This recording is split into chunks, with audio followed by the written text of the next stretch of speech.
എത്രമാത്രം ഭീകരമായിരുന്നു ഈ ഉരുൾപൊട്ടൽ എന്ന് ഒരുപക്ഷെ തകർന്നു കിടക്കുന്ന വീടുകൾ കണ്ടവർക്കാർക്കും മനസ്സിലായി കാണില്ല. നമുക്ക് പുഞ്ചിരിമട്ടത്തെ തങ്കരാജിൻ്റെ വീട് വെച്ച് നോക്കാം. ഇതാണ് പുഞ്ചിരിമട്ടത്തെ ഒരു നിരയിലുള്ള വീട് പൂർണ്ണമായി ഇല്ലാതായ ഭാഗം. അതിൻ്റെ ഇടയിൽ ഒരു റോഡുണ്ട്. ആ റോഡ് കഴിഞ്ഞ് തൊട്ടിപ്പുറമാണ് തങ്കരാജനടക്കം ഇതിൻ്റെ മുകളിലേക്ക് 6 വീടുകളുള്ളത്. ഈ വീടുകൾക്ക് കാര്യമായ കേടുപാടുകൾ പറ്റിയില്ല. പക്ഷേ അവശിഷ്ടങ്ങളെല്ലാം വീടുകളുടെ മുന്നിൽ കാണാം. എന്താണ് സംഭവിച്ചത് എന്ന് ഈ വീടിൻ്റെ ഒരു ഭാഗത്തേക്ക് നോക്കിയാൽ നമുക്ക് മനസ്സിലാക്കാം. ഇതാണ് ഈ വീടിൻ്റെ സിറ്റൗട്ടിൻ്റെ മുന്നിൽ തന്നെ വലിയ മരത്തിൻ്റെ അവശിഷ്ടങ്ങൾ കാണാം. ഇവിടേക്ക് നോക്കിയാൽ ഈ ജനൽ ചില്ലിലേക്ക് കാടും കല്ലും എല്ലാം ഒലിച്ചിറങ്ങിയിട്ടുണ്ട്. ഇവരുടെ ബെഡ്റൂമായിരുന്നു ഇത്. ഈ ദൃശ്യങ്ങൾ അകത്തേക്ക് കയറി നമുക്ക് പ്രേക്ഷകരിലെത്തിക്കാം എന്ന് കരുതുന്നു. ഇതാണ് ഈ വീടിൻ്റെ സിറ്റൗട്ട് നിങ്ങൾ കാണുക. നിറയെ ചെളിയും കല്ലുകളും മരങ്ങളുമാണ് ഉള്ളത്. ഈ തങ്കരാജും കുടുംബവും പൂർണ്ണമായി ഇവിടെ നിന്ന് ഓടി രക്ഷപ്പെട്ടു എന്ന് ആദ്യം തന്നെ പ്രേക്ഷകരോട് പറയട്ടെ. ഒരു വലിയ മരമാണ് സിറ്റൗട്ടിൽ വീട്ടിലേക്ക് സ്വാഗതം ചെയ്യുന്നത്. അകത്തേക്ക് കയറിയാൽ നിറയെ ചെളി കൂമ്പാരങ്ങൾ മാത്രം. ഡൈനിങ് ടേബിളാണിത്.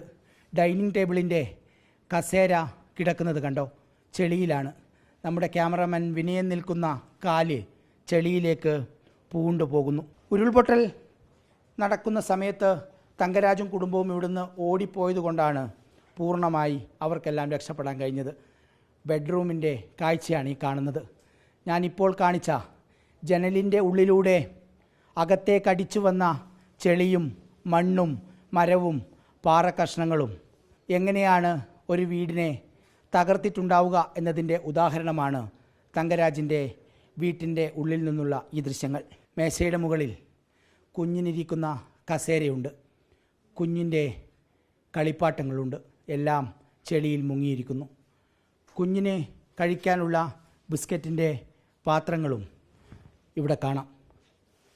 ഇതെല്ലാം എത്രമാത്രം ഈ ഉരുൾപൊട്ടൽ വിഴുങ്ങിയിരിക്കുന്നു എന്നതാണ്. ഈ മേശയുടെ അടിയിലേക്ക് വന്നാൽ ഇവർ സൂക്ഷിച്ചു വയ്ക്കുന്ന വസ്ത്രങ്ങളിലെല്ലാം അടങ്ങിയ ബാഗുകളായിരിക്കും ഇത്.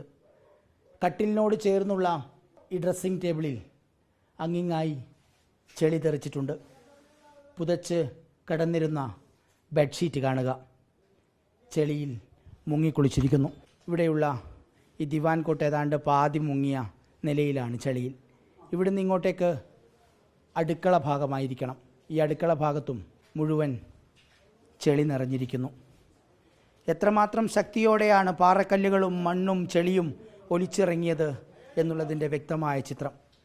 താഴേക്കുള്ള സ്റ്റെപ്പാണ് ഇവിടെ. ഇവിടെയും ഒരു ബെഡ്റൂമുണ്ട്. ഈ ബെഡ്റൂമിനകത്തേക്കും ചെളി ഇരച്ച് എത്തിയിരിക്കുന്നു. പെട്ടെന്ന് ഓടി രക്ഷപ്പെടാൻ കഴിഞ്ഞതുകൊണ്ട് തങ്കരാജും കുടുംബവും ഇവിടെ നിന്ന് രക്ഷപ്പെട്ടു.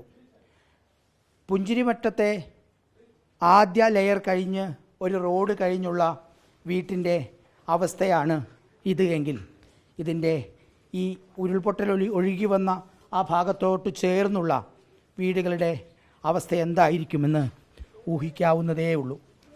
ഈ കൂറ്റൻ മരം ഇപ്പോഴും ഇവിടെ കിടക്കുകയാണ്. ഇതുപോലെയാണ് ഓരോ വീടുകളെയും ഈ ഉരുൾപൊട്ടൽ നാശമാക്കിയത്. കൂറ്റൻ കല്ലും മരവും ചെളിയുമെല്ലാം ഒന്നിച്ചു വന്നപ്പോൾ ഇവിടുത്തെ 100 കണക്കിന് മനുഷ്യരെയാണ് അതില്ലാതാക്കിയത്.